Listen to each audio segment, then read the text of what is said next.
ಆದ್ರೆ ನೀನು ತಪ್ಪು ಮಾಡಿದೆ ಲಕ್ಷ್ಮಣ. ಸೀತೆ ಒಬ್ಬಳನ್ನೇ ಬಿಟ್ಟು ಬಂದು ನೀನು ಮಹಾ ತಪ್ಪು ಮಾಡಿದೆ.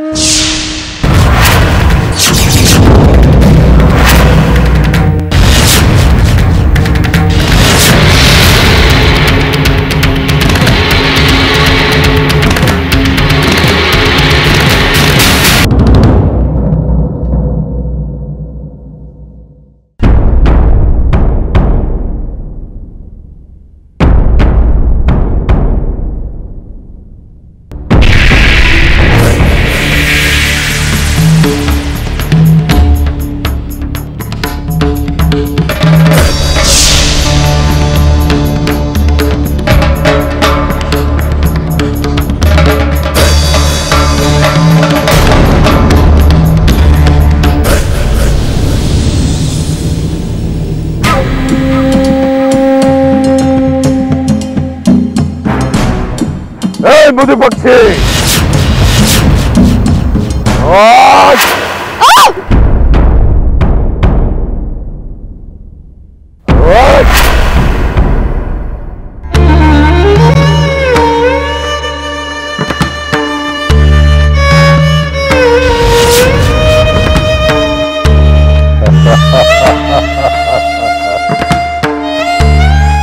मुदी पक्षी ನನಗೆ ಪಂಥ ಆಹ್ವಾನ ನೀಡುತ್ತೀಯ?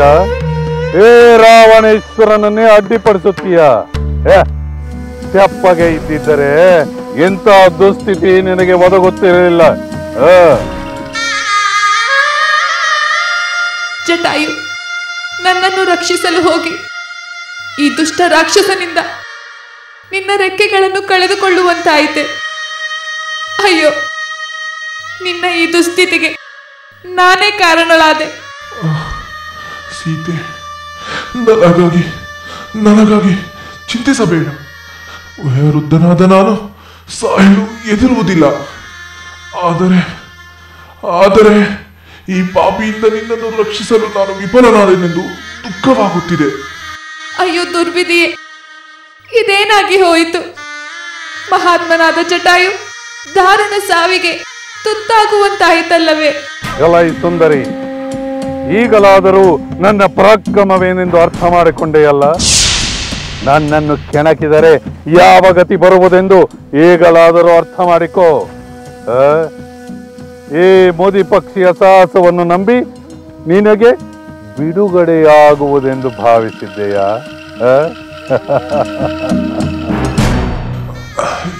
ನೀಚರಾವಣ, ವಯಸ್ಸಾದ ನನ್ನನ್ನು ಕೊಂದು ನೀನು ಮಹಾವೀರನೆಂದು ಕೊಚ್ಚಿಕೊಳ್ಳಬೇಡ.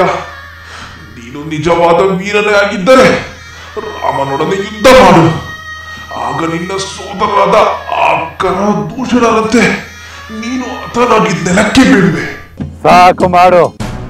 ಸಾಯುವ ಸಮಯದಲ್ಲಿ ಪೌರುಷದ ಮಾತುಗಳನ್ನಾಡಬೇಡ. ಅಧರ್ಮದ ಮರೆಯಲ್ಲಿ ಹೀನ ಕಾರ್ಯ ಮಾಡುವ ನಿನ್ನಂತವನು ಪೌರುಷವಂತನಲ್ಲ ರಾವಣ. ನನ್ನ ರೆಕ್ಕೆಗಳನ್ನು ಕತ್ತರಿಸಿ ವೀರನೆಂದು ಹೆಮ್ಮೆ ಪಡುವ ನಿನ್ನ ಅಹಂಕಾರಕ್ಕೆ ಧಿಕ್ಕಾರವಿರಲಿ. ನಿನ್ನ ಧಿಕ್ಕಾರ ನನಗೇನು ಮಾಡಬಲ್ಲದು? ಸ್ವಲ್ಪ ಹೊತ್ತಿನಲ್ಲೇ ಸತ್ತು ಹೆಣವಾಗುವ ನೀನು ನನ್ನನ್ನೇನು ಮಾಡಲಾರೆ. ನೋಡುತ್ತಿರು, ನೀನು ನೋಡುತ್ತಿರುವಂತೆಯೇ ಈ ಸೀತೆಯನ್ನು ನಾನು ಆಕಾಶ ಮಾರ್ಗದಲ್ಲಿ ಕೊಂಡೊಯ್ಯುತ್ತೇನೆ. ಬಿಡು ನನ್ನನ್ನು, ಬಿಡು ನನ್ನನ್ನು ಜಟಾಯು. ನೀಚ, ಬಿಡು, ಬಿಡು ನನ್ನನ್ನು ಜಟಾಯು. ದುಷ್ಟ ರಾವಣ, ನೀನು ರಾಮನಿಂದ ಹತನಾಗುವ ಕಾಲ ಸನ್ನಿಹಿತವಾಯಿತು. ಛೀ ನೀಚ, ಬಿಡು ನನ್ನನ್ನು.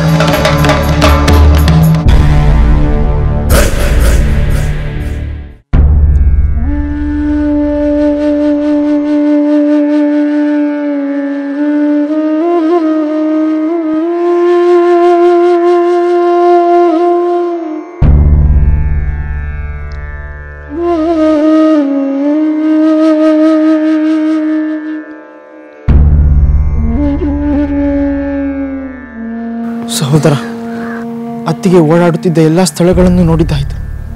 ಆದರೆ ಅವರು ಎಲ್ಲಿಯೂ ಕಾಣಲಿಲ್ಲ. ಇಲ್ಲದ ಸೀತೆ ಎಲ್ಲಿ ಕಾಣುತ್ತಾಳೆ ಲಕ್ಷ್ಮಣ? ನನ್ನ ಆಜ್ಞೆಯಂತೆ ನೀನು ಸೀತೆಯನ್ನು ರಕ್ಷಿಸುತ್ತಾ ಇಲ್ಲಿಯೇ ಇದ್ದಿದ್ದರೆ ಇಂತಹ ಪರಿಸ್ಥಿತಿ ಬರುತ್ತಿರಲಿಲ್ಲ. ನಾವು ಅವಳನ್ನು ಹೀಗೆ ಹುಡುಕುವಂತಿರಲಿಲ್ಲ ಲಕ್ಷ್ಮಣ. ಸಹೋದರ, ನನ್ನನ್ನು ಕ್ಷಮಿಸು. ಆದರೆ ಬರಲೇಬೇಕಾದಂತಹ ಅನಿವಾರ್ಯ ಪ್ರಸಂಗ ಒದಗಿತು. ಯಾವ ರಾಕ್ಷಸ ಬಂದರೂ ನಿನ್ನನ್ನು ಜಯಿಸುವುದು ಅಸಾಧ್ಯವೆಂದು ಸಾರಿ ಸಾರಿ ಹೇಳಿದೆ. ಆದರೆ ಅತ್ತಿಗೆ ಕೇಳಲಿಲ್ಲ. ನೀನು ಆಪತ್ತಿಗೆ ಸಿಕ್ಕಿರುವೆ ಎಂದೇ ನಂಬಿದರು. ದುಃಖಾವೇಶದ ಭರದಲ್ಲಿ ನನಗೆ ಎಂತಹ ಮಾತುಗಳನ್ನಾಡಿದರು ಗೊತ್ತೇ ಸಹೋದರ? ನೀನು ನನ್ನ ರಕ್ಷಣೆಗಾಗಿ ಇಲ್ಲಿಲ್ಲ. ನನ್ನ ರಕ್ಷಣೆಯ ನೆಪದಲ್ಲಿ ನಿನ್ನ ಸೋದರನಿಗೆ ಕೇಡಾಗಲಿ ಎಂದು ನೀನು ಕಾಯುತ್ತಿರುವಂತಿದೆ. ನನ್ನ ಸ್ವಾಮಿಯ ವಿನಾಶವೇ ನಿನ್ನ ಉದ್ದೇಶವಾಗಿರುವಂತಿದೆ. ಅತ್ತಿಗೆ, ಇಂತಹ ಮಾತುಗಳನ್ನಾಡುತ್ತಿರುವಿರಿ. ನಾನು ಸರಿಯಾದ ಮಾತನ್ನೇ ಆಡುತ್ತಿರುವೆ. ನಿನ್ನಲ್ಲಿ ದುರುದ್ದೇಶವಿಲ್ಲದಿದ್ದರೆ ನಿನ್ನ ಸೋದರನ ಆರ್ತಧ್ವನಿಯನ್ನು ಕೇಳಿದ ಮೇಲೂ ನೀನು ಇಲ್ಲಿರುತ್ತಿರಲಿಲ್ಲ.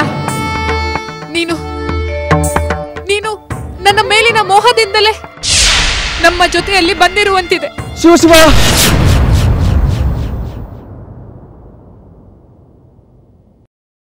ಅತ್ತಿಗೆಯ ಅಂತ ಕರ್ಣ ಕಠೋರವಾದ ಮಾತುಗಳನ್ನು ಕೇಳಿ ನನಗೆ ಎದೆ ಒಡೆಯುವಷ್ಟು ವೇದನೆಯಾಯಿತು. ಮಾತಾ ಪಿತೃಗಳಂತೆ ಪೂಜಿಸುತ್ತಿರುವ ನನ್ನನ್ನು ಅಂತಹ ಗುರುತರವಾದ ಆಪಾದನೆಗೆ ಗುರಿ ಮಾಡಿದಾಗ ನಾನು ಏನು ಮಾಡಬೇಕಾಗಿತ್ತು?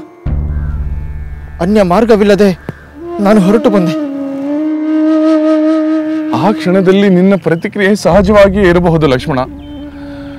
ಆದರೆ ಅದರ ಪರಿಣಾಮವನ್ನು ಕಂಡು ನೀನು ಮಾಡಿದ್ದು ಸರಿ ಎನಿಸುತ್ತಿಲ್ಲ ನನಗೆ. ಕೋಪದ ಆವೇಶದಲ್ಲಿ ಹೆಂಗಸು ನುಡಿದ ಕಠೋರ ಮಾತುಗಳನ್ನು ಕೇಳಿ ವಿವೇಕಿಯಾದ ನೀನು ಆತುರದ ನಿರ್ಧಾರವನ್ನು ಕೈಗೊಳ್ಳಬಾರದಾಗಿತ್ತು. ನನ್ನ ಸೀತೆಯನ್ನು ಒಬ್ಬಳೆ ಬಿಟ್ಟು ಬರಬಾರದಾಗಿತ್ತು ಲಕ್ಷ್ಮಣ. ಆದರೆ ನೀನು ಹೋಗದಿದ್ದರೆ ನಾನು ಪ್ರಾಣಾರ್ಪಣೆ ಮಾಡುವುದಾಗಿ ಅತ್ತಿಗೆ ಪಟ್ಟು ಹಿಡಿದಾಗ ನಾನು ಏನು ಮಾಡಬೇಕಾಗಿತ್ತು ಸಹೋದರ? ನೀನು ಅಲ್ಲಿಂದ ದೂರ ಹೋದಂತೆ ಮಾಡಿ ಅವಳನ್ನು ಮರೆಯಿಂದ ಕಾವಲು ಕಾಯಬೇಕಾಗಿತ್ತು ಲಕ್ಷ್ಮಣ. ನೀನು ಕೋಪಕ್ಕೆ ವಶನಾಗಿ ದುಡುಕ್ಬಿಟ್ಟೆ ಲಕ್ಷ್ಮಣ, ದುಡುಕ್ಬಿಟ್ಟೆ. ನನ್ನ ಆಜ್ಞೆಯನ್ನು ಮೀರಿಬಿಟ್ಟೆ. ಹೌದು ಸಹೋದರ, ನಾನು ದುಡುಕಿ ಬಿಟ್ಟೆ. ನನ್ನನ್ನು ಕ್ಷಮಿಸಿ ಬಿಡು. ಈಗ ನನ್ನ ಸೀತೆಯನ್ನು ಎಲ್ಲಿ ಅಂತ ಹುಡುಕುವುದು? ಅವಳನ್ನು ಯಾರಾದರೂ ಅಪಹರಿಸಿರಬಹುದೇ? ಅಥವಾ ಕಾಡಿನಲ್ಲಿ ದಾರಿ ತಪ್ಪಿಸಿಕೊಂಡಿರಬಹುದೇ? ರಾಕ್ಷಸರೋ ಕಾಡು ಮೃಗಗಳೋ ಅವಳನ್ನು ತಿಂದು ಹಾಕಿದರೆ? ಅಥವಾ ವಿನೋದಕ್ಕಾಗಿ ಅವಳು ಇಲ್ಲಿಯೇ ಎಲ್ಲಾದರೂ ಬಚ್ಚಿಟ್ಟುಕೊಂಡಿರಬಹುದೇ? ಅಥವಾ ಲಕ್ಷ್ಮಣ, ಅವಳು ನದಿಯ ಬಳಿಗೆ ಹೋಗಿರಬಹುದೇ? ಸಹೋದರ, ನಾನು ಅಲ್ಲೂ ಹೋಗಿ ನೋಡಿದೆ. ಸುತ್ತಮುತ್ತ ಎಲ್ಲ ಪ್ರದೇಶಗಳಲ್ಲೂ ನೋಡಿದೆ. ಆದರೆ ಅತ್ತಿಗೆ ಕಾಣಲಿಲ್ಲ. ಹಾಗಾದ್ರೆ ನನ್ನ ಸೀತೆ ಎಲ್ಲಿ? ಏನಾದಳು ಅವಳು? ಜಾನಕಿ, ಎಲ್ಲಿ ನೀನು? ನನ್ನನ್ನು ಬಿಟ್ಟು ಏಕೆ ಹೋದೆ? ಸಹೋದರ, ಶಾಂತನಾಗು, ಸಮಾಧಾನ ತಂದುಕೋ. ಈಗ ಅತ್ತಿಗೆಯನ್ನು ಹುಡ್ಕೋಣ, ನಡೆ.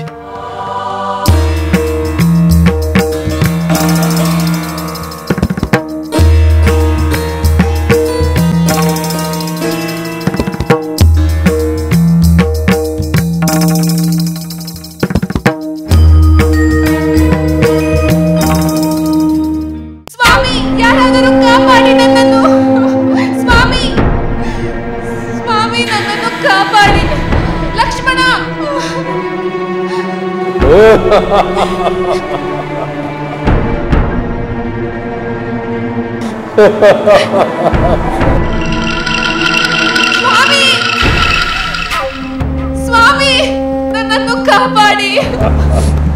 ಸುಂದರಿ, ಆ ಜಟಾಯು ನಿನ್ನನ್ನು ರಕ್ಷಿಸುವೆನೆಂಬ ಭ್ರಮೆಯಲ್ಲಿದ್ದೆಯಲ್ಲವೇ? ಅವನ ಪಾಲಿಗೆ ನಾನೇ ಕಾಲಯಮನಾದೆ. ಛೀ ನೀಚ! ಈಗ ನೀನು ಕಾಲನ ಪಾಶಕ್ಕೆ ಸಿಕ್ಕಿಕೊಂಡಿರುವೆ. ಮೃತ್ಯು ನಿನ್ನ ಕೊರಳಿಗೆ ಸುತ್ತಿಕೊಳ್ಳುತ್ತಿದೆ. ಅದರಿಂದ ನೀನು ಬಿಡಿಸಿಕೊಳ್ಳಲು ಸಾಧ್ಯವೇ ಇಲ್ಲ. ನನ್ನಂತಹ ಶೂರನಿಗೆ ಅಸಾಧ್ಯವಾದುದು ಯಾವುದೂ ಇಲ್ಲ. ನೀನು ಶೂರನಲ್ಲ, ಮಹಾ ಹೇಡಿ. ನೀನು ವೀರನಾದರೆ ನನ್ನ ರಾಮನ ಎದುರು ನಿಂತು ಯುದ್ಧ ಮಾಡು. ನಿನ್ನ ಪೌರುಷವೇನೆಂದು ಆಗ ತಿಳಿಯುತ್ತದೆ. ರಾಮ ಇನ್ನೆಲ್ಲಿಯ ರಾಮ, ಮರೆತು ಬಿಡು. ಸ್ವಾಮಿ ರಾಮಚಂದ್ರ, ಎಲ್ಲಿದ್ದೀರಿ? ಈ ನೀಚ ರಾಕ್ಷಸನಿಂದ ನನ್ನನ್ನು ರಕ್ಷಿಸಿ. ನಾಚಿಕೆಗೆಟ್ಟ ಈ ಕಳ್ಳನನ್ನು ಕೊಂದು ನನ್ನನ್ನು ರಕ್ಷಿಸಿ ಸ್ವಾಮಿ, ನನ್ನನ್ನು ರಕ್ಷಿಸಿ. ವೃಥ ಏಕೆ ಪ್ರಾಪಿಸುತ್ತಿರುವೆ ಸುಂದರಿ? ನಾನು ನಿನ್ನನ್ನು ಹೊತ್ತುಕೊಂಡು ಬಂದೆ ಎಂದ ತಕ್ಷಣ ರಾಮನು ನನ್ನ ಪರಾಕ್ರಮಕ್ಕೆ ಹೆದರಿ ನಿನ್ನನ್ನು ಮರೆತು ಬಿಟ್ಟಿರುತ್ತಾನೆ. ಕೆಲವೋ ನೀಚ ರಾವಣ, ರಾಮ ಲಕ್ಷ್ಮಣರಿಲ್ಲದ ಸಮಯದಲ್ಲಿ ವೇಷ ಮರೆಸಿಕೊಂಡು ಕಳ್ಳನಂತೆ ನನ್ನನ್ನು ಅಪಹರಿಸಿಕೊಂಡು ಓಡಿ ಹೋಗುತ್ತಿರುವ ನಿನ್ನದೆಂಥ ಪರಾಕ್ರಮ! ಇಂತಹ ನೀಚ ಕರ್ಮವನ್ನು ಮಾಡಲು ನಿನಗೆ ನಾಚಿಕೆಯಾಗುವುದಿಲ್ಲವೇ? ಆಗುವುದಿಲ್ಲ, ನಾಚಿಕೆಯಾಗುವುದಿಲ್ಲ. ನಿನ್ನಂತಹ ತ್ರಿಲೋಕ ಸುಂದರಿಯನ್ನು ಪಡೆಯಲು ಯಾವ ಮಾರ್ಗ ಅನುಸರಿಸಿದರೂ ಅದಕ್ಕೆ ಲಜ್ಜೆ ಪಡಬೇಕಾಗಿಲ್ಲ. ಛೀ ಕಾಮುಕನೆ, ನಿನ್ನ ಸ್ವಾರ್ಥಕ್ಕಾಗಿ ಮಾಯಾಜಿಂಕೆಯ ನೆಪದಲ್ಲಿ ನನ್ನ ಪತಿ ಮೈದುನರನ್ನು ದೂರ ಮಾಡಿದೆ. ಮಹಾತ್ಮರಾದ ಜಟಾಯುವನ್ನು ಕತ್ತರಿಸಿದೆ. ಇಂತಹ ಮಹಾ ಸಾಹಸವನ್ನು ತೋರಿ ಹೆಮ್ಮೆಯಿಂದ ಬೀಗುತ್ತಿರುವ ನಿನ್ನ ಪರಾಕ್ರಮಕ್ಕೆ ಧಿಕ್ಕಾರವಿರಲಿ. ನೀನು ವೀರನಲ್ಲ, ನರಿ, ಮೋಸಗಾರ ನರಿ.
ಅಲ್ಲ, ಆ ಹೆಂಗಸು ಈ ಗಂಟನ್ನು ಮೇಲಿನಿಂದ ಏಕೆ ಎಸೆದಳು? ಅವಳ್ಯಾರು? ಆ ರಾಕ್ಷಸನ ಜೊತೆ ಆಕಾಶ ಮಾರ್ಗದಲ್ಲಿ ಏಕೆ ಹೋಗುತ್ತಿದ್ದಳು? ಅವಳೇ ಹೋಗುತ್ತಿದ್ದಳೋ ಅಥವಾ ಆಕೆಯನ್ನು ಬಲವಂತವಾಗಿ ಕರೆದೊಯ್ಯಲಾಗುತ್ತಿತ್ತೋ? ಹೌದೌದು, ಅದೇ ಸರಿ. ಆ ತರುಣಿಯನ್ನು ಅಪಹರಿಸಿರಬೇಕು. ಒಂದು ವೇಳೆ ಸಂಬಂಧಿಸಿದವರಿಗೆ ವಿಷಯ ತಿಳಿಸಲೆಂದು ಈ ಗಂಟನ್ನು ಎಸೆದಿರಬೇಕು. ಅವಳ್ಯಾರು? ಅವಳ ಕಡೆಯವರು ಯಾರೆಂದು ತಿಳಿಯುವುದು ಹೇಗೆ? ತಿಳಿಯದಿದ್ದರೂ ಮುಂದೆ ಯಾರಾದರೂ ಹುಡುಕಿಕೊಂಡು ಬರಬಹುದು. ಒಂದು ವೇಳೆ ಬಂದರೆ ದಕ್ಷಿಣ ದಿಕ್ಕಿಗೆ ಒಬ್ಬ ರಾಕ್ಷಸ ಒಬ್ಬ ತರುಣಿಯನ್ನು ಎಳೆದುಕೊಂಡು ಹೋಗುತ್ತಿದ್ದನೆಂದು ಹೇಳಬಹುದಲ್ಲವೇ? ಪಾಪ, ಯಾವನ ತದುಷ್ಟ ಹೆಂಗಸೋ ಏನೋ. ಏನೇ ಆಗಲಿ, ಈ ವಿಷಯವನ್ನು ನಮ್ಮ ಸುಗ್ರೀವರಾಜನಿಗೆ ತಿಳಿಸುವುದು ನಮ್ಮ ಕರ್ತವ್ಯ. ಬನ್ನಿ ಹೋಗೋಣ.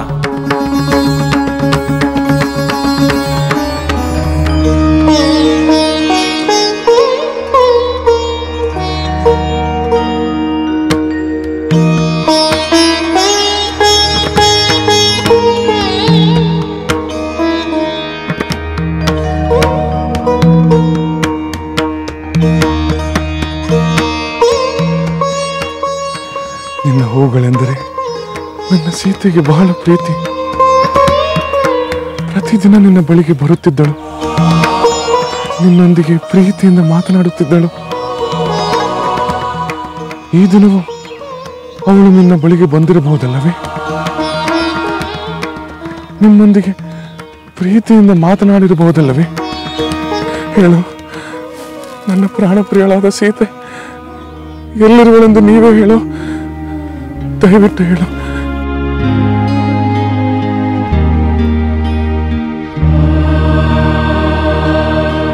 ಲಕ್ಷ್ಮಣ, ಆ ವೃಕ್ಷ ನೋಡು. ನನ್ನ ಸೀತೆಗೆ ಆ ವೃಕ್ಷವೆಂದರೆ ಬಹಳ ಮೋಹ. ಪ್ರತಿದಿನ ಇದರ ನೆರಳಿನಲ್ಲಿ ಬಂದು ಕುಳಿತುಕೊಳ್ಳುತ್ತಿದ್ದಳು.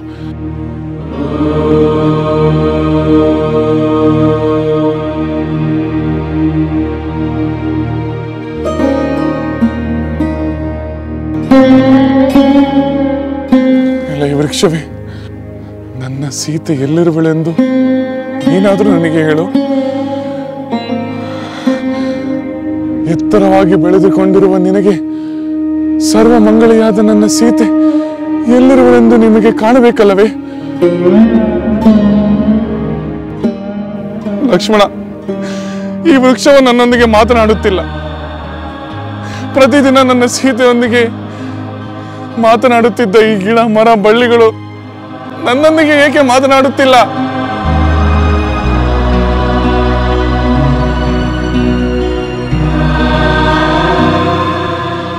ಎಲ್ಲ ಜಿಂಕೆ ಮರಿಯೇ, ನಿನ್ನ ಕಣ್ಣುಗಳಂತೆ ಚಂಚಲವಾದ ಕಣ್ಣುಗಳನ್ನುಳ್ಳ ನನ್ನ ಜಾನಕಿ ಎಲ್ಲಿರುವನೆಂದು ನೀನಾದರೂ ನನಗೆ ತಿಳಿಸು.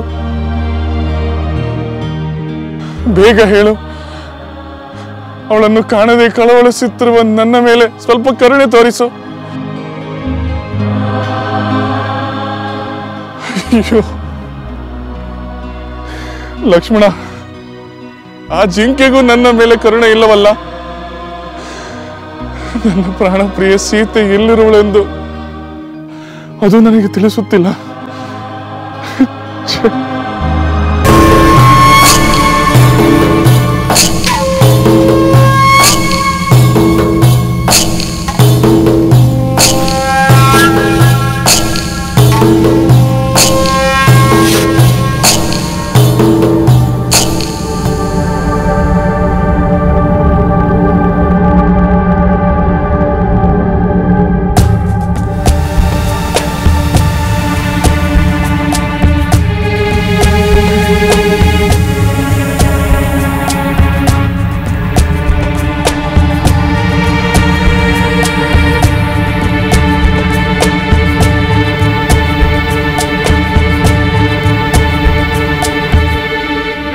ನಿಲ್ಲು. ನನ್ನನ್ನು ಮೀರಿ ಮುಂದೆ ಹೋದರೆ ನಿನಗೆ ಅಪಾಯ ಖಂಡಿತ. ಇದಾವುದು ಇನ್ನೊಂದು ಹದ್ದು. ಆ ಮುದಿ ಹದ್ದು ಜಟಾಯುವೆ ನನ್ನ ಮೇಲೆ ಆಕ್ರಮಣ ಮಾಡಿ ನಾನು ಮೂರ್ಛೆ ಬೀಳುವಂತೆ ಮಾಡಿದ. ಇದಾದರೂ ಇನ್ನೂ ಹರೆಯದ ಹದ್ದು. ಇದರ ಮೇಲೂ ನಾನು ಪರಾಕ್ರಮ ಪ್ರದರ್ಶಿಸಲು ಪ್ರಯತ್ನಿಸಿ ಕಾಲಹರಣ ಮಾಡುವುದು ವಿವೇಕವಲ್ಲ. ಉಪಾಯವಾಗಿ ಇದರಿಂದ ಪಾರಾಗಿ ಹೋಗುವುದೇ ಸೂಕ್ತ. ಎಲ್ಲವೋ ಖೇಚರ, ಏನನ್ನು ಯೋಚಿಸುತ್ತಿರುವೆ? ನಾನು ಏನನ್ನು ಯೋಚಿಸುತ್ತಿಲ್ಲ. ನಿನ್ನಂತಹ ಮಹಾಹದ್ದನ್ನು ಕಂಡು ಅಚ್ಚರಿಯಿಂದ ನನಗೆ ಮಾತೇ ಹೊರಡದಂತಾಗಿದೆ. ನೀನು ಯಾರು ಪಕ್ಷಿರಾಜ? ನಾನು ಯಾರೆಂಬುದು ತಿಳಿಯಬೇಕೇ? ನಮ್ಮ ಪಕ್ಷಿ ಕುಲಕ್ಕೆ ಗಣ್ಯರಾದ ಮಹಾಪರಾಕ್ರಮಶಾಲಿಗಳಾದ ದೇವತೆಗಳಿಗೆ ಸದೃಶ್ಯರಾದ ಜಟಾಯು ಸಂಪಾತಿ ಎಂಬುವವರ ಹೆಸರನ್ನು ಕೇಳಿರುವೆಯಾ? ಓಹೋ, ಕೇಳಿದ್ದೇನೆ. ಅಂತ ಮಹಾತ್ಮರ ಹೆಸರನ್ನು ಯಾರು ತಾನೇ ಕೇಳಿರುವುದಿಲ್ಲ. ನಾನು ಅವರನ್ನು ತುಂಬಾ ಪೂಜಿಸುತ್ತೇನೆ. ಮಹಾತ್ಮನಾದ ಜಟಾಯುವಿನ ಹೆಸರು ಈ ಹದ್ದಿನ ಬಾಯಿಯಲ್ಲಿ ಬರುತ್ತಿದೆಯಲ್ಲ, ಈ ಹದ್ದಾದರೂ ನನ್ನನ್ನು ಈ ನೀಚನಿಂದ ರಕ್ಷಿಸುತ್ತದೆಯೇ? ಅವರಲ್ಲಿ ಜಟಾಯುವಿನ ಅಣ್ಣನಾದ ಸಂಪಾತಿಯ ಮಗನೇ ನಾನು. ನನ್ನ ಹೆಸರು ಸುಪಾರ್ಶ್ವ. ನನ್ನ ತಂದೆ ಪಂದ್ಯದ ಉತ್ಸಾಹದಲ್ಲಿ ಸೂರ್ಯಮಂಡಲದವರೆಗೆ ಹಾರಿ ಆ ತಾಪದಿಂದ ರೆಕ್ಕೆ ಸುಟ್ಟುಕೊಂಡು ಹಾರಲಾರದೆ ಗುಡ್ಡದಲ್ಲಿಯೇ ಬದುಕುತ್ತಿದ್ದಾರೆ. ಹೌದೇ? ಪಾಪ ಪಾಪ. ಪ್ರತಿನಿತ್ಯ ನಾನು ನನ್ನ ತಂದೆಗಾಗಿ ಆಕಾಶದಲ್ಲಿ ಸಿಗುವ ಜೀವಿಗಳನ್ನು ಹಿಡಿದು ಆಹಾರವನ್ನು ತೆಗೆದುಕೊಂಡು ಹೋಗುತ್ತೇನೆ. ಈಗ ನೀನು ಹೊತ್ತುಕೊಂಡು ಹೋಗುತ್ತಿರುವ ಆ ಹೆಂಗಸನ್ನು ನನಗೆ ಕೊಡು. ನಾನು ನನ್ನ ತಂದೆಗೆ ಆಹಾರವಾಗಿ ತೆಗೆದುಕೊಂಡು ಹೋಗುತ್ತೇನೆ. ಅಯ್ಯೋ, ಇವನು ರಕ್ಷಕನಾಗುತ್ತಾನೆ ಎಂದುಕೊಂಡರೆ ಭಕ್ಷಕನಾಗುತ್ತಿರುವನಲ್ಲ. ಇವನ ಮಾತುಗಳನ್ನು ಕೇಳಿದರೆ ಇವನ ಪರಾಕ್ರಮ ಅಪಾರವಾಗಿರುವಂತಿದೆ. ಹದ್ದಿನೊಡನೆ ಹೋರಾಡಿ ಸೋತೆನೆಂಬ ಅಪಖ್ಯಾತಿಗೆ ಗುರಿಯಾಗಬಾರದು. ಒಂದು ವೇಳೆ ಸೀತೆ ಕೈಬಿಟ್ಟು ಹೋದರೆ? ಏನನ್ನು ಯೋಚನೆ ಮಾಡುತ್ತಿರುವೆ? ತಡ ಮಾಡಬೇಡ. ನನ್ನ ತಂದೆ ಹಸಿದಿದ್ದಾನೆ. ಶೀಘ್ರವಾಗಿ ಆಹಾರ ಕೊಡಬೇಕು. ಬೇಗ ಈ ಹೆಂಗಸನ್ನು ನನಗೆ ಒಪ್ಪಿಸು. ಅಲ್ಲ, ನನ್ನ ಮಾತನ್ನು ಕೇಳು. ನಾನು ಹಲವು ವರ್ಷಗಳ ಕಾಲ ಕಷ್ಟಪಟ್ಟು ಶೌರ್ಯ ಪರಾಕ್ರಮಗಳನ್ನು ತೋರಿಸಿ ಈ ಸುಂದರಿಯನ್ನು ಕೊಂಡೊಯ್ಯುತ್ತಿದ್ದೇನೆ. ಇವಳನ್ನು ನಿನಗೆ ಕೊಟ್ಟು ಬಿಟ್ಟರೆ ನನ್ನ ಈ ಪ್ರಯತ್ನವೆಲ್ಲ ವಿಫಲವಾದಂತಾಗುತ್ತದೆ. ನನ್ನ ಜೀವನವೇ ನಿಷ್ಪ್ರಯೋಜಕವಾದಂತಾಗುತ್ತದೆ. ಅಯ್ಯ, ಕನಿಕರ ತೋರು. ಸ್ವಲ್ಪ ಸಮಯಕ್ಕಾದರೆ ನಿನ್ನ ತಂದೆಯ ಆಹಾರಕ್ಕಾಗಿ ಮತ್ತೊಂದು ಯಾವುದಾದರೂ ಜೀವಿ ಸಿಗಬಹುದು. ಆದರೆ ನನಗೆ ಈ ಸುಂದರಿ ಮತ್ತೆ ಸಿಗುವುದಿಲ್ಲ. ನನ್ನ ಮೇಲೆ ಕನಿಕರ ತೋರು. ನಮ್ಮನ್ನು ಬಿಟ್ಟು ಬಿಡು ಪಕ್ಷಿರಾಜ.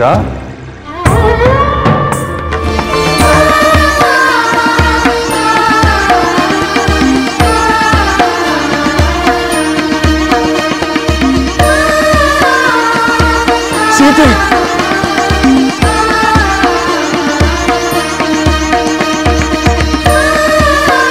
ಪ್ರಾಣಪ್ರಿಯೆ, ಹೋಗಬೇಡ, ನಿಲ್ಲು. ಸಹೋದರ ರಾಮಚಂದ್ರ. ಸೀತೆ, ನಿಲ್ಲು. ಸೀತೆ, ಸಹೋದರ ದೇವಿ, ಸಹೋದರ ನಿಲ್ಲು. ಸಹೋದರ ನಿಲ್ಲು. ಲಕ್ಷ್ಮಣ, ಸೀತೆ ಇಲ್ಲೇ ಇದ್ದಳು. ಎಲ್ಲ ಅವಿತುಕೊಂಡಿದ್ದಾಳೆ. ನನ್ನನ್ನು ಆಟ ಆಡಿಸುತ್ತಿದ್ದಾಳೆ. ಲಕ್ಷ್ಮಣ, ಅವಳು ಇಲ್ಲಿಯೇ ಎಲ್ಲೋ ಅಡಿಗೆ ಕುಳಿತಿರುತ್ತಾಳೆ. ಅವಳನ್ನು ಹುಡುಕು ಲಕ್ಷ್ಮಣ, ಅವಳನ್ನು ಹುಡುಕು. ಸಹೋದರ, ಇಲ್ಲಿ ಅತ್ತಿಗೆ ಇಲ್ಲ.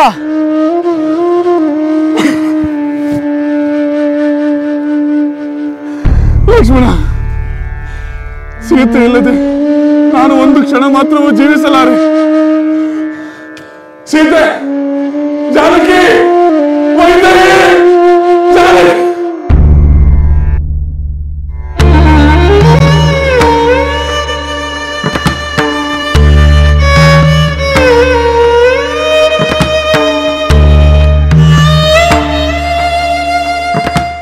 ಪಾಪ, ಬಹಳ ಬೇಡಿಕೊಳ್ಳುತ್ತಿದ್ದಾನೆ.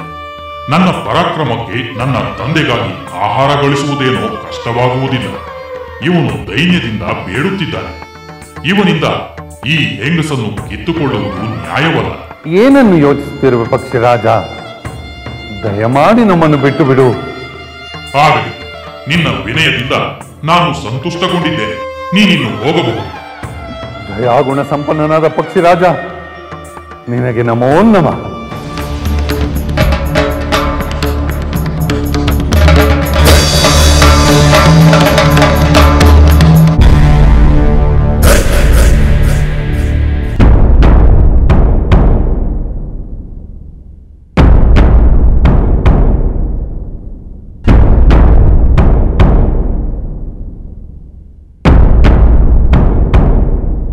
ಸಹೋದರ ರಾಮಚಂದ್ರ, ಸಹೋದರ ಸಹೋದರ ರಾಮಚಂದ್ರ, ಸಹೋದರ.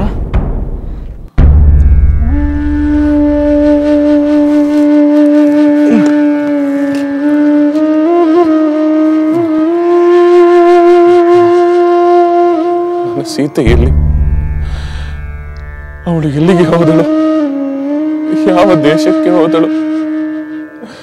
ಯಾರು ಅವಳನ್ನು ಅಪಹರಿಸಿದವರು? ಅವಳನ್ನು ನಿನ್ನ ರಕ್ಷಣೆಯಲ್ಲಿ ಬಿಟ್ಟು ಹೋದನಲ್ಲವೇ? ಅವಳು ಎಲ್ಲಿ ಈಗ? ಅವಳು ಏನಾದಳು? ಹೇಳು ಲಕ್ಷ್ಮಣ, ಅವಳು ಏಕೆ ನನ್ನನ್ನು ಕಾಣಲು ಬರುತ್ತಿಲ್ಲ? ಸಹೋದರ, ಶಾಂತನಾಗು, ಸಮಾಧಾನ ತಂದುಕೋ. ಈ ಚಿತ್ತಭ್ರಮೆಯಿಂದ ಹೊರಗೆ ಬಾ. ನಿನ್ನಂತ ಧೀರ ಹೀಗೆ ಶೋಕದಿಂದ ಕಳವಳಿಸಬಾರದು. ನಾವು ಒತ್ತಿಗೆಯನ್ನು ಹುಡುಕೋಣ. ಏಕೆ ಹುಡುಕಬೇಕು ಲಕ್ಷ್ಮಣ? ನಾವೇಕೆ ಅವಳನ್ನು ಹುಡುಕಬೇಕು? ಅವಳು ನನ್ನ ಪ್ರಾಣಪ್ರಿಯ. ನನ್ನನ್ನು ಬಿಟ್ಟು ಅವಳು ಇರುತ್ತಾಳೆಯೇ? ಅವಳನ್ನು ಬಿಟ್ಟು ನಾನು ಒಂದು ಕ್ಷಣವೂ ಜೀವಿಸಲಾರೆ ಎಂದು ಅವಳಿಗೆ ಗೊತ್ತಲ್ಲವೇ? ಅವಳು ಬಂದೇ ಬರುತ್ತಾಳೆ ಲಕ್ಷ್ಮಣ. ತನ್ನ ರಾಮನನ್ನು ಬಿಟ್ಟು ಸೀತೆ ಇರಲು ಸಾಧ್ಯವೇ? ಸಹೋದರ, ಧೈರ್ಯ ತಂದುಕೋ. ಅತ್ತಿಗೆ ಕಾಣೆಯಾಗಿರುವುದಂತೂ ನಿಜ. ನಾವು ಅತ್ತಿಗೆಯನ್ನು ಹುಡುಕೋಣ. ವಿಶಾಲವಾದ ಅರಣ್ಯದಲ್ಲಿ ಮೂಲೆ ಮೂಲೆಗಳಲ್ಲಿ ಹುಡುಕೋಣ. ಇಲ್ಲ ಲಕ್ಷ್ಮಣ, ನನ್ನ ಸೀತೆ ಇಲ್ಲಿಯೇ ಎಲ್ಲೋ ಅಡಗಿರುತ್ತಾಳೆ. ಜಿಂಕೆಗಳೊಂದಿಗೆ ಸ್ನೇಹ ಬೆಳೆಸಿ ಅವುಗಳ ಹಿಂಡಿನೊಡನೆ ಸೇರಿಕೊಂಡಿರಬಹುದು. ಪಕ್ಷಿಗಳ ಮಧುರ ಕಲರವವನ್ನು ಕೇಳುತ್ತಾ ಮೈಮರೆತು ಇಲ್ಲಿಯೇ ಎಲ್ಲೋ ಕುಳಿತಿರಬಹುದು. ನೆನಪಾದ ಕೂಡಲೇ ಅವಳು ಓಡಿ ಬರುತ್ತಾಳೆ ಲಕ್ಷ್ಮಣ. ನೀನು ನೋಡುತ್ತೀರೋ, ಅವಳು ಖಂಡಿತ ಓಡೋಡಿ ಬರುತ್ತಾಳೆ. ಸಹೋದರ, ಸಮಾಧಾನ ಮಾಡಿಕೊ. ನಿನ್ನ ಈ ದುಃಖವನ್ನು ನಾನು ಸಹಿಸಲಾರೆ. ಲಕ್ಷ್ಮಣ, ಸೀತೆಯ ವಿರಹದಿಂದ ನಾನು ಹೆಚ್ಚು ಕಾಲ ಬದುಕಿರಲಾರೆ. ಸಹಿಸಲಾರದ ಈ ಮಹಾ ದುಃಖದಿಂದ ನಾನು ಸತ್ತು ಹೋಗುತ್ತೇನೆ ಲಕ್ಷ್ಮಣ, ಸತ್ತು ಹೋಗುತ್ತೇನೆ. ಆದರೆ ನಾನು ಸತ್ತು ಸ್ವರ್ಗಕ್ಕೆ ಹೋದರೆ ನನ್ನ ತಂದೆಯವರು ನನಗೆ ಮಾತು ಕೊಟ್ಟಂತೆ 14 ವರ್ಷಗಳ ಕಾಲದ ವನವಾಸವನ್ನು ಮುಗಿಸದೆ ನೀನು ಇಲ್ಲಿಗೆ ಏಕೆ ಬಂದೆ ಎಂದು ನನ್ನನ್ನು ಕೇಳುತ್ತಾರೆ ಲಕ್ಷ್ಮಣ. ಸಹೋದರ, ಈ ವಿಷಾದವನ್ನು ಬಿಡು. ನಾವು ಒತ್ತಿಗೆಯನ್ನು ಹುಡುಕೋಣ. ಗಿರಿ, ಗೌವರ, ಕಣಿವೆ ಎಲ್ಲಾ ಕಡೆ ಹುಡುಕೋಣ.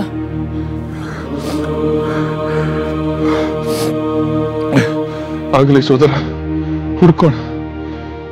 ನನ್ನ ಸೀತೆಯನ್ನು ಹುಡ್ಕೋಣ.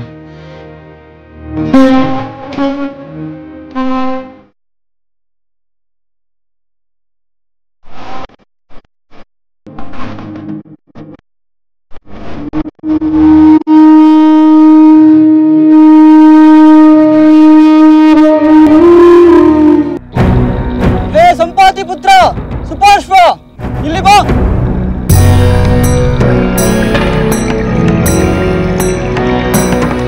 ಮುನೀಂದ್ರರಿಗೆ ಪ್ರಣಾಮಗಳು. ನನ್ನಿಂದೇನಾಗಬೇಕು?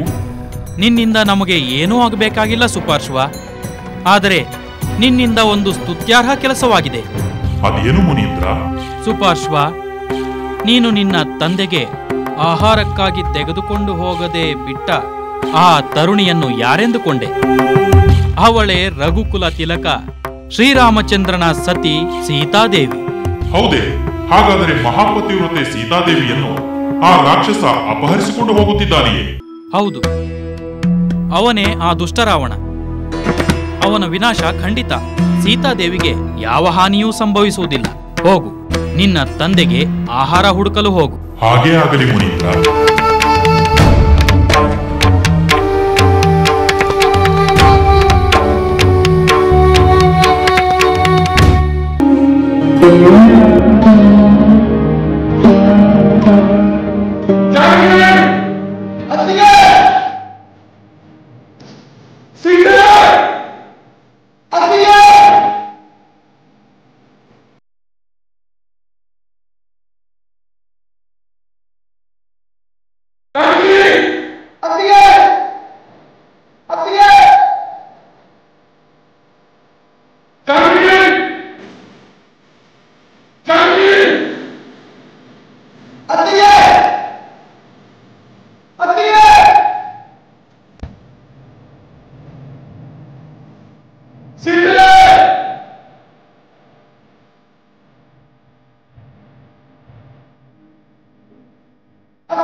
ಆಹಾ,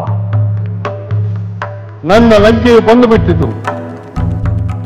ಸೀತೆ, ನನ್ನ ಲಂಕೆಯನ್ನು ನೋಡು, ನನ್ನ ಸ್ವರ್ಣ ಲಂಕೆಯನ್ನು ನೋಡು. ಆ ಸುಖ ಸುಂದರವಾದ ನಗರವನ್ನು, ಭವ್ಯವಾದ ನನ್ನ ಅರಮನೆಯನ್ನು ಕಂಡ ಕೂಡಲೇ ನೀನೇ ಅಚ್ಚರಿಯಿಂದ ಬೆಚ್ಚಿ ಬೀಳುವೆ. ಏಕೆ ಸೀತೆ, ನನ್ನ ಮಾತಿಗೇಕೆ ಪ್ರತಿಕ್ರಿಯಿಸುತ್ತಿಲ್ಲ?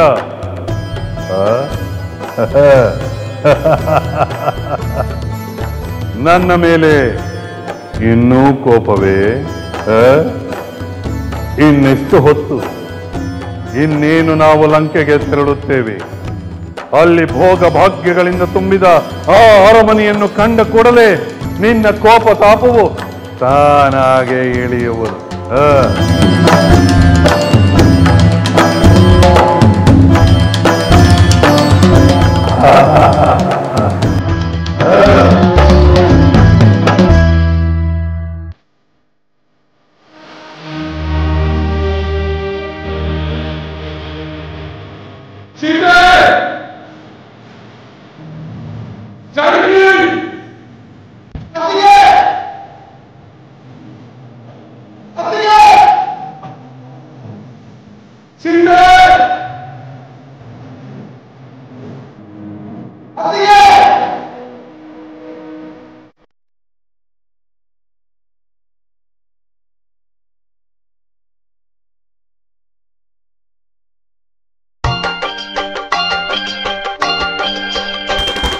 ಲಂಕಿಣಿ ಲಂಕಿಣಿ ಲಂಕಿಣಿ ನಾನು, ಲಂಕಿಣಿ ಲಂಕಿಣಿ ಲಂಕಿಣಿ ನಾನು, ಲಂಕಾಧೀಶನ ಕಿಂಕರಿ ನಾನು, ಲಂಕಾಧೀಶನ ಕಿಂಕರಿ ನಾನು, ಲಂಕಿಣಿ ಲಂಕಿಣಿ ಲಂಕಿಣಿ ನಾನು, ಲಂಕಿಣಿ ಲಂಕಿಣಿ ಲಂಕಿಣಿ ನಾನು.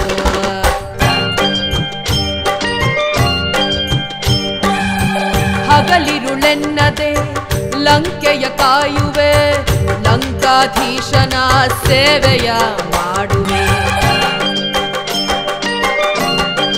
ಆಹಾ ಹಗಲಿರುಳೆನ್ನದೆ ಲಂಕೆಯ ಕಾಯುವೆ, ಲಂಕಾಧೀಶನ ಸೇವೆಯ ಮಾಡುವೆ.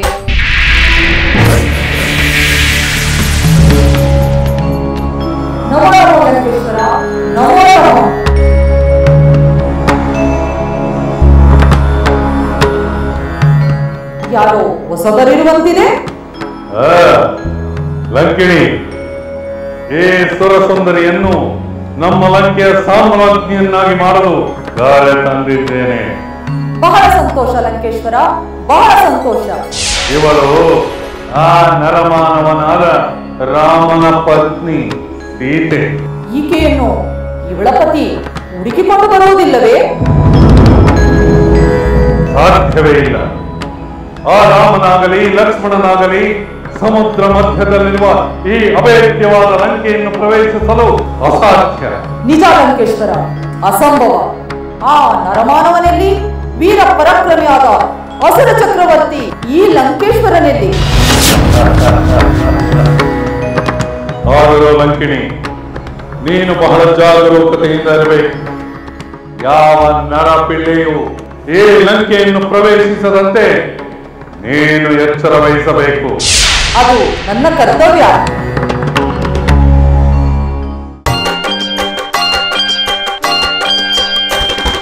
ಲಂಕಿಣಿ ಲಂಕಿಣಿ ಲಂಕಿಣಿ ನಾನು, ಲಂಕಿಣಿ ಲಂಕಿಣಿ ಲಂಕಿಣಿ ನಾನು, ಲಂಕಾಧೀಶನ ಕಿಂಕರಿ ನಾನು, ಲಂಕಾಧೀಶನ ಕಿಂಕರಿ ನಾನು, ಲಂಕಿಣಿ ಲಂಕಿಣಿ ಲಂಕಿಣಿ ನಾನು, ಲಂಕಿಣಿ ಲಂಕಿಣಿ ಲಂಕಿಣಿ.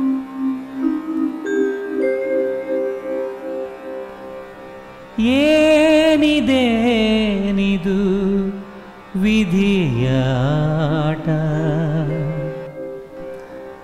ಜಾರತನ ಶಿಕ್ಷಿಸುವ ಪಾಠ,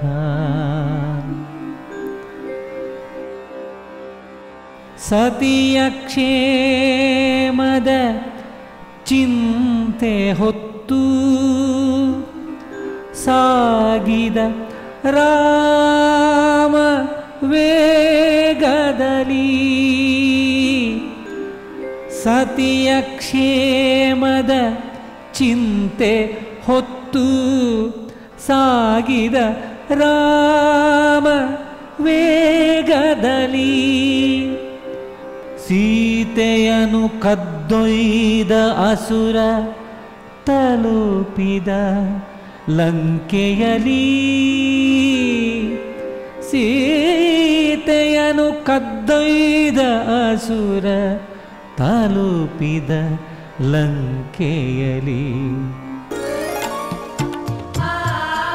ಸೀತೆ, ಸೀತೆ,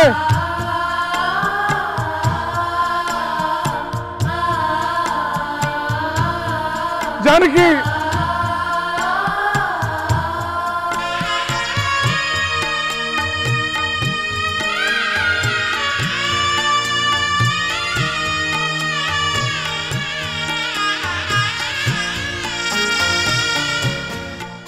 ಲಕ್ಷ್ಮಣ, ಸೀತೆ ಅರಣ್ಯವಾಸದಲ್ಲಿ ಎಂದು ಬೇಸರ ಮಾಡಿಕೊಂಡವಳಲ್ಲ. ಅರಮನೆಯ ಸುಖಗಳನ್ನು ನೆನೆದು ಕಾಡಿನ ಕಷ್ಟಗಳಿಗೆ ಎಂದು ನೊಂದುಕೊಂಡವಳಲ್ಲ. ಪ್ರಕೃತಿಯ ಚೆಲುವನ್ನು ಕಂಡು ಆನಂದಿಸುತ್ತಿದ್ದಳು. ನದಿ ಸರೋವರಗಳಲ್ಲಿ ವಿಹರಿಸುತ್ತಾ ಉಲ್ಲಾಸ ಪಡುತ್ತಿದ್ದಳು. ಸಹೋದರ, ಅತ್ತಿಗೆ ನಿತ್ಯ ಓಡಾಡುವ ಎಲ್ಲ ಸ್ಥಳಗಳಲ್ಲೂ ಎರಡೆರಡು ಸಲ ಹುಡುಕಿದ್ದಾಯಿತು. ಲಕ್ಷ್ಮಣ, ಅವಳು ವಿನೋದಕ್ಕಾಗಿ ಇಲ್ಲಿಯೇ ಎಲ್ಲೋ ಅಡಗಿಕೊಂಡಿರಬಹುದೆಂಬ ಸಂದೇಹ ಬರುತ್ತಿದೆ ನನಗೆ. ಇಲ್ಲವೆಂದರೆ ಇಷ್ಟು ಹೊತ್ತಾದರೂ ನನ್ನ ಕಣ್ಣಿಗೆ ಏಕೆ ಕಾಣಿಸಲಿಲ್ಲ ಅವಳು? ಇಲ್ಲ ಸಹೋದರ, ಅತ್ತಿಗೆ ಅಂಥ ಕಠಿಣವಾದ ವಿನೋದ ಮಾಡಲು ಸಾಧ್ಯವಿಲ್ಲ. ಬೇರೆ ಏನಾದರೂ ಅನಾಹುತ ನಡೆದಿರಬಹುದೆಂದು ನನಗೆ ಅನಿಸುತ್ತಿದೆ. ಏನು ನಡೆದಿದೆ ಲಕ್ಷ್ಮಣ? ಹೇಗೆ ನಡೆದಿದೆ? ಅದಕ್ಕೆ ಕಾರಣವಾದರೂ ಯಾರು ಎಂದು ನಾವು ತಿಳಿಯಬೇಕಲ್ಲವೇ? ಹೌದು ಸಹೋದರ, ಅದನ್ನು ತಿಳಿಯಲು ನಾವು ಪ್ರಯತ್ನ ಮಾಡಬೇಕು. ಹೌದು ಲಕ್ಷ್ಮಣ, ಸೀತೆಯನ್ನು ಹುಡುಕಲು ನಾವು ಸಾಧ್ಯವಾಗುವ ಎಲ್ಲ ಪ್ರಯತ್ನಗಳನ್ನು ಮಾಡಬೇಕು. ಹೌದು ಸಹೋದರ, ಇನ್ನಷ್ಟು ಮತ್ತಷ್ಟು ಹುಡುಕೋಣ, ಇಡೀ ಅರಣ್ಯವನ್ನು ಶೋಧಿಸೋಣ. ನೀನು ಉದ್ವಿಗ್ನಾಗಬೇಡ. ಬಲಿ ಚಕ್ರವರ್ತಿಯನ್ನು ಬಂಧಿಸಿ ವಾಮನ ಇಡೀ ಭೂಮಂಡಲವನ್ನು ಪಡೆದುಕೊಂಡಂತೆ ನೀನು ಮತ್ತೆ ಸೀತಾದೇವಿಯನ್ನು ಪಡೆದುಕೊಳ್ಳುವೆ. ಲಕ್ಷ್ಮಣ, ನೀನು ಸೀತೆ ಸಿಕ್ಕೇ ಸಿಕ್ಕವಳೆಂದು ಮತ್ತೆ ಮತ್ತೆ ಹೇಳುತ್ತಿರುವೆ. ಆದ್ರೆ ಸೀತೆ ಕಾಣಿಸುತ್ತಲೇ ಇಲ್ಲ. ಇದು ಬರೀ ಭ್ರಾಂತಿಯ ನಿರೀಕ್ಷೆಯೋ ಅಥವಾ? ಸಹೋದರ, ನೀನು ಸೀತೆ ಎಲ್ಲಿರುವಳೆಂದು ಆ ಕಾಣಿದ ಜಿಂಕೆಗೆ ಕೇಳಿದಾಗ ಅದು ದಕ್ಷಿಣದತ್ತ ನೋಡುತ್ತಾ ಆಕಾಶಕ್ಕೆ ಮುಖ ಮಾಡಿದ್ದನ್ನು ನೀನು ಗಮನಿಸಿದೆಯಾ? ಅಂದರೆ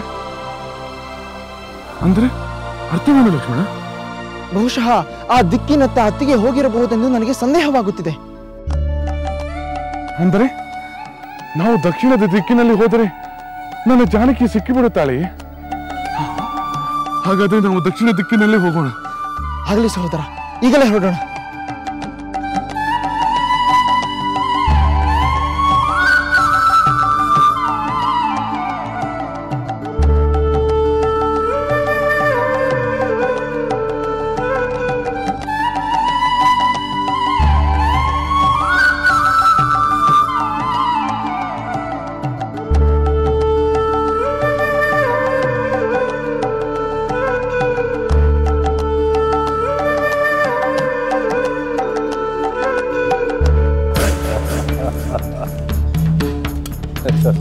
ಬಿಡೋ ನೀಚ! ಸಖಿಯರೇ, ಪ್ರಭು, ಈ ದಿವ್ಯ ಸುಂದರಿ ಇನ್ನು ಮುಂದೆ ಈ ನಮ್ಮ ಅರಮನೆಯ ಮಹಾರಾಣಿ.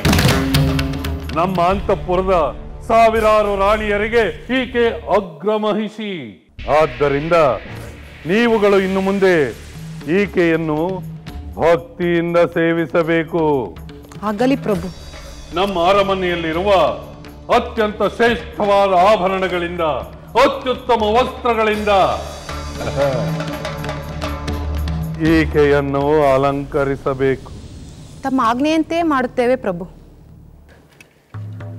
ಸುಂದರಿ, ಈ ನನ್ನ ಸಖಿಯರು ಅಲಂಕಾರ ಮಾಡುವುದರಲ್ಲಿ, ಲಾವಣ್ಯದ ವರ್ತನೆಯನ್ನು ಹೇಳಿಕೊಡುವುದರಲ್ಲಿ, ಶೃಂಗಾರದ ಶಿಕ್ಷಣವನ್ನು ನೀಡುವುದರಲ್ಲಿ ಮಹಾಚತುರಿಯರು. ಇವರಿಗೆ ಸಹಕರಿಸಿ ನನಗೆ ಸಂತೋಷವನ್ನು ನೀಡು. ಛೀ ನೀಚ! ಏಕಾಂಗಿಯಾಗಿರುವಾಗ ಕಳ್ಳನಂತೆ ಬಂದು ಮಾರು ವೇಷದಿಂದ ವಂಚಿಸಿ ಅಪಹರಿಸಿದ ನಿನ್ನದು ಧೈರ್ಯವಿಲ್ಲದ ಶೌರ್ಯ. ಧೀರನಾದವನು ಇಂಥ ನೀಚ ಕಾರ್ಯವನ್ನು ಮಾಡುವುದಿಲ್ಲ. ಪರಸ್ತ್ರೀಯರ ಮೇಲೆ ವ್ಯಾಮೋಹ ಪಡುವುದಿಲ್ಲ. ಈ ನಿನ್ನ ಅರಮನೆ ವೈಭವ ಎಲ್ಲ ನಿರರ್ಥಕ. ಅಲ್ಪ ನರಿಯನ್ನು ಸಿಂಹಾಸನದ ಮೇಲೆ ಕೂಡಿಸಿದಂತೆ ಅವಲಕ್ಷಣ. ಛೀ ದುಷ್ಟ ರಾಕ್ಷಸ, ಈ ನಿನ್ನ ದುಷ್ಟ ಕಾರ್ಯಕ್ಕೆ ಧಿಕ್ಕಾರ ಧಿಕ್ಕಾರ. ಧಿಕ್ಕಾರ ಧಿಕ್ಕಾರ, ಕೂಗು ಕೂಗು, ಇನ್ನೂ ಕೂಗು. ಇಲ್ಲಿ ಕೇಳುವವರು ಯಾರೂ ಇಲ್ಲ. ನೀನು ನನ್ನ ಮಹಾರಾಣಿಯಾಗಿ ನನ್ನನ್ನು ಸೇವೆ ಮಾಡುವುದಂತೂ ತಪ್ಪುವುದೇ ಇಲ್ಲ. ಕನಸು, ಬರೀ ಕನಸು, ಎಂದೆಂದಿಗೂ ಈಡೇರಲಾಗದ ಕನಸು. ಎಲ್ಲವೋ ದುಷ್ಟ ರಾಕ್ಷಸ. ರಾಮ ಲಕ್ಷ್ಮಣರು ಬಂದು ಎದುರು ನಿಂತರೆ, ಚದುರಂಗ ಬಲ ಸಮೇತ ಎದುರಿಸಿದರು, ಕ್ಷಣ ಕಾಲವಾದರೂ ನೀನು ಜೀವಿಸಿರಲಾರೆ. ಸಿಡಿಲಿನಂತೆ ಅಪ್ಪಳಿಸುವ ಅವರ ಬಾಣಗಳು ನಿನ್ನನ್ನು ಸೀಳಿ ಹಾಕುತ್ತವೆ.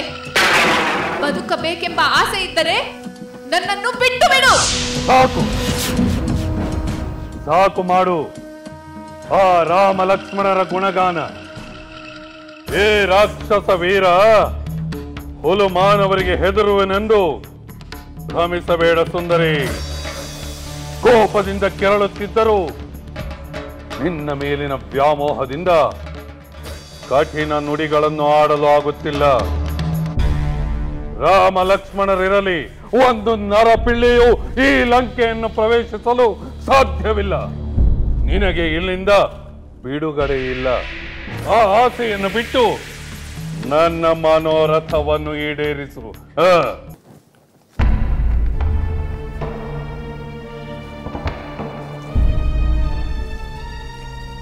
ಲಕ್ಷ್ಮಣ, ನೀನು ಹೇಳಿದಂತೆ ನಾವು ದಕ್ಷಿಣ ದಿಕ್ಕಿನಲ್ಲಿ ಬಹಳ ದೂರ ಬಂದಿದ್ದೇವೆ. ಆದರೂ ನನ್ನ ಸೀತೆಯ ಸುಳುವು ಸಿಗಲಿಲ್ಲ.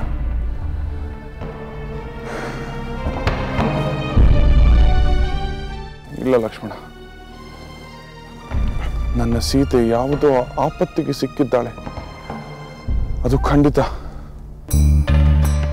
ಯಾರೋ ರಾಕ್ಷಸರು ಅವಳನ್ನು ಅಪಹರಿಸಿರಬೇಕು, ಅಥವಾ ಅವಳನ್ನು ತಿಂದು ಹಾಕಿರಬಹುದು. ಅದಕ್ಕೆ ಇರಬೇಕು ಆ ಜಿಂಕೆಗಳು ದುಃಖದಿಂದ ಕಣ್ಣೀರು ಸುರಿಸುವಂತಿದ್ದವು. ಸೀತೆ, ಪ್ರಾಣಪ್ರಿಯೆ, ಜನಕ ನಂದಿನಿ, ನೀನು ಎಲ್ಲಿಗೆ ಹೋದೆ? ಏಕೆ ನನ್ನನ್ನು ಬಿಟ್ಟು ಹೋದೆ? ನಿನ್ನ ವಿಯೋಗವನ್ನು ನಾನು ಸಹಿಸಲಾರೆ ದೇವಿ. ನಾನು ಸತ್ತು ಹೋಗುತ್ತೇನೆ. ಅಯ್ಯೋ ಮೂರ್ಖ, ಯಾರು ಆಕಾಶದ ಚಂದ್ರನನ್ನೇ ಕೆಳಗೆ ಬೀಳಿಸಬಲ್ಲರೋ, ಯಾರು ಸಮುದ್ರವನ್ನು ಶೋಷಿಸಬಲ್ಲರೋ ಅಂತಹ ವೀರರಾದ ಶ್ರೀರಾಮಚಂದ್ರ ತನ್ನ ಪತ್ನಿಯನ್ನು ವಿಮೋಚನೆಗೊಳಿಸಲು ಸಾಧ್ಯವಿಲ್ಲವೇ? ಪರಸ್ತ್ರೀಯ ಸ್ಪರ್ಶವೆಂಬ ಮಹಾಪಾಪ ಕಾರ್ಯವನ್ನು ಮಾಡಿರುವ ನಿನ್ನ ಆಯಸ್ಸು ಕರಗಿ ಹೋಗುತ್ತಿದೆ. ಇನ್ನು ಹೆಚ್ಚು ಕಾಲ ನೀನು ಜೀವಿಸಿರಲಾರೆ. ಹೆಣ್ಣೆ, ನಿನ್ನ ಆಯಸ್ಸು ವ್ಯರ್ಥವಾಗಬಾರದು ಎಂದಿದ್ದರೆ ನನ್ನ ಇಚ್ಛೆಯನ್ನು ಪೂರೈಸು.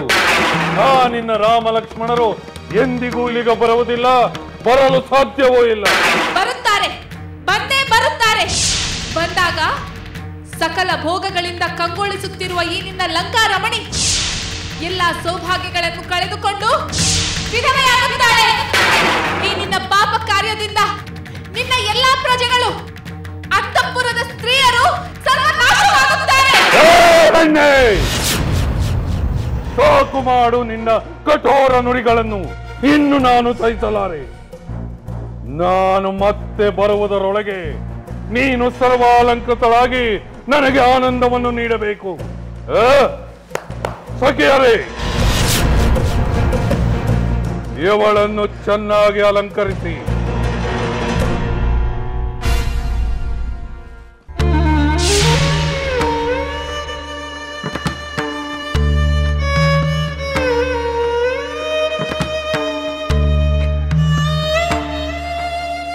ಲಕ್ಷ್ಮಣ, ಸೀತೆಯ ಜೊತೆಯಲ್ಲಿ ನಾನು ಅರಣ್ಯಕ್ಕೆ ಬಂದು ಅವಳಿಲ್ಲದೆ ನಾನು ಅಯೋಧ್ಯೆಗೆ ಹಿಂದಿರುಗಿ ಹೋಗುವುದಿಲ್ಲ ಲಕ್ಷ್ಮಣ. ಅದಕ್ಕಿಂತ ನಾನು ಸಾಯುವುದೇ ಮೇಲು. ಸಹೋದರ, ಸಾಯುವ ಮಾತಾಡಬೇಡ. ನೀನೇ ಹೀಗೆ ಧೈರ್ಯ ಕಳೆದುಕೊಂಡರೆ ನನಗೆ ದಿಕ್ಕೆ ತೋಚದಂತಾಗುತ್ತದೆ. ಹೇಗೆ ಧೈರ್ಯ ತಂದುಕೊಳ್ಳಲಿ ಲಕ್ಷ್ಮಣ? ಅರಣ್ಯದಲ್ಲಿ ನಾನು ರಕ್ಷಿಸಬೇಕಾದ ನನ್ನ ಧರ್ಮಪತ್ನಿಯನ್ನು ನಾನು ಕಳೆದುಕೊಂಡರೆ ಲೋಕ ಕೈಲಾಗದ ಹೇಳಿ ಎಂದು ನನ್ನನ್ನು ನಿಂದಿಸುವುದಿಲ್ಲವೇ? ಸಹೋದರ, ಕ್ಷಣಿಕವಾದ ಸಂಕಟವನ್ನು ತಡೆದುಕೊಳ್ಳಬೇಕು. ಖಂಡಿತ ನಮಗೆ ಅತ್ತಿಗೆ ಸಿಗುತ್ತಾರೆ. ನೀನೇನೋ ಭರವಸೆಯ ಮಾತುಗಳನ್ನು ಆಡುತ್ತಿರುವೆ ಲಕ್ಷ್ಮಣ. ಆದರೆ ನಾವು ನಮ್ಮ ವನವಾಸವನ್ನು ಮುಗಿಸಿ ಸ್ವಲ್ಪ ಕಾಲದಲ್ಲಿ ಅಯೋಧ್ಯೆಗೆ ಹಿಂದಿರುಗಿ ಹೋಗಬೇಕಾದ ಸಮಯದಲ್ಲಿ ಇಂತಹ ಆಪತ್ತು ಸಂಭವಿಸಿರುವುದು ನಾನು ತಡೆದುಕೊಳ್ಳಲಾಗದ ಆಘಾತವಾಗಿದೆ ಲಕ್ಷ್ಮಣ. ಸೀತೆ ಇಲ್ಲದೆ ಹಿಂದಿರುಗಿದ ನಮ್ಮನ್ನು ಜನಕ ಮಹಾರಾಜರು ನನ್ನ ಪುತ್ರಿ ಎಲ್ಲಿ ಎಂದು ಕೇಳಿದರೆ ನಾನೇನೆಂದು ಹೇಳಲಿ ಲಕ್ಷ್ಮಣ? ಯಾವ ಧೈರ್ಯದಿಂದ ನಾನು ಅವರ ಮುಖವನ್ನು ನೋಡಲಿ? ಸಹೋದರ, ಅಲ್ಲಿಯ ತನಕ ನೀನು ಯೋಚನೆ ಮಾಡಬೇಡ. ಅತ್ತಿಗೆಯೊಂದಿಗೆ ಅವಧಿ ಮುಗಿಯುತ್ತಿದ್ದಂತೆ ಅಯೋಧ್ಯೆಗೆ ಹಿಂದಿರುಗುತ್ತೇವೆ. ನನ್ನ ಸೀತೆ ದೊರೆಯದಿದ್ದರೆ ನಾನು ಅಯೋಧ್ಯೆಗೆ ಹಿಂದಿರುಗಿ ಹೋಗುವುದಿಲ್ಲ ಲಕ್ಷ್ಮಣ. ಹೌದು, ನೀನೊಬ್ಬನೇ ಅಯೋಧ್ಯೆಗೆ ಮರಳಿ ನಮ್ಮ ಸೋದರನಾದ ಭರತನಿಗೆ ಹೇಳಬೇಕು. ಏನೆಂದು ಹೇಳಬೇಕು ಸಹೋದರ? ಭರತ, ಮುಂದೆಯೂ ನೀನು ದೀರ್ಘಕಾಲ ಕೋಸಲ ದೇಶವನ್ನು ಪರಿಪಾಲಿಸಲು ಈ ರಾಮ ನಿನಗೆ ಅನುಮತಿ ನೀಡಿದ್ದಾನೆ ಎಂದು ಹೇಳು. ಸೀತೆಯ ವಿಯೋಗದಿಂದ ನಾನು ಮರೆಯಾಗಿ ಹೋಗಿದ್ದೇನೆಂದು ನನ್ನ ಮಾತೆಯರಿಗೆ ಹೇಳಿ ಅವರನ್ನು ಸಾಂತ್ವನಗೊಳಿಸು ಲಕ್ಷ್ಮಣ. ಸಹೋದರ, ಮತ್ತೆ ಮತ್ತೆ ಏಕೆ ನಿರಾಸೆಯ ಚಕ್ರವ್ಯೂಹದಲ್ಲಿ ಸುತ್ತುತ್ತಿರುವೆ? ಸತ್ವಶೀಲನಾದ ನೀನು ಹೀಗೆ ಸಾಮಾನ್ಯರಂತೆ ದುಃಖಕ್ಕೆ ವಶನಾಗಿ ದುರ್ಬಲನಾಗಬಾರದು. ಸತ್ವಶೀಲನಾದವನು ಭಾವನೆಗಳಿಲ್ಲದ ನಿರ್ಜೀವ ಶಿಲೆ ಅಂತಿರಬೇಕೆ ಲಕ್ಷ್ಮಣ? ಇಲ್ಲ ಲಕ್ಷ್ಮಣ, ಎಲ್ಲರಂತೆ ನಾನು ಒಬ್ಬ ಮನುಷ್ಯ. ಮೇಲಿಂದ ಮೇಲೆ ಕಷ್ಟಗಳ ಪರಂಪರೆಯೇ ಆಕ್ರಮಣ ಮಾಡುತ್ತಿದೆ ಎಂದ ಮೇಲೆ ನಾನು ಮಹಾಪಾಪದ ಕಾರ್ಯಗಳೇ ಮಾಡಿರಬೇಕು. ರಾಜ್ಯ ಭ್ರಷ್ಟನಾದೆ, ಸ್ವಜನರಿಂದ ದೂರನಾದೆ, ನನ್ನ ತಂದೆಯವರನ್ನು ಕಳೆದುಕೊಂಡೆ. ಈಗ ಈಗ ನಾನು ನನ್ನ ಸೀತೆಯನ್ನು ಕಳೆದುಕೊಂಡೆ ಲಕ್ಷ್ಮಣ.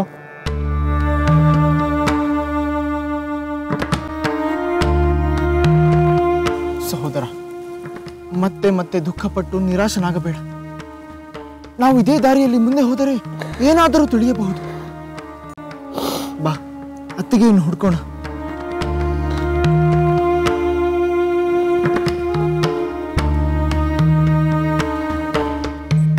ಹೌದು ಲಕ್ಷ್ಮಣ, ಬಾ ಹುಡ್ಕೋಣ.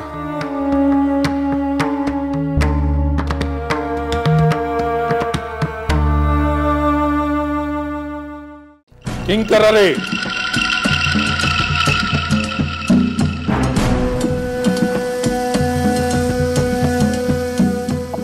ಮಹಾಪ್ರಭು.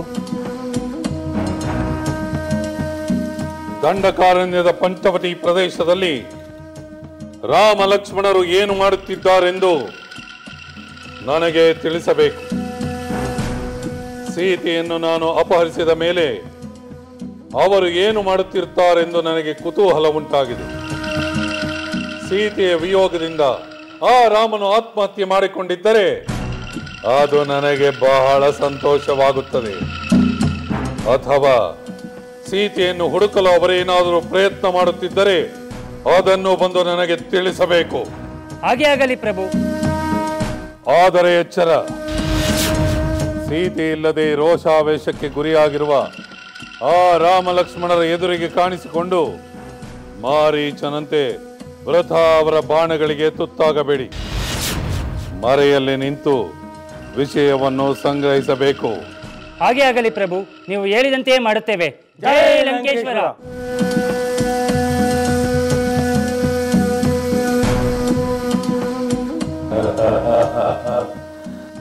ಈ ವೇಳೆಗಾಗಲೇ ಸುರಸುಂದರಿಯಾದ ಸೀತೆ ದಿವ್ಯಾಭರಣಗಳಿಂದ ಪೀತಾಂಬರದಿಂದ ಮಹಾರಾಣಿಯಂತೆ ಕಂಗೊಳಿಸುತ್ತಿರುತ್ತಾಳೆ.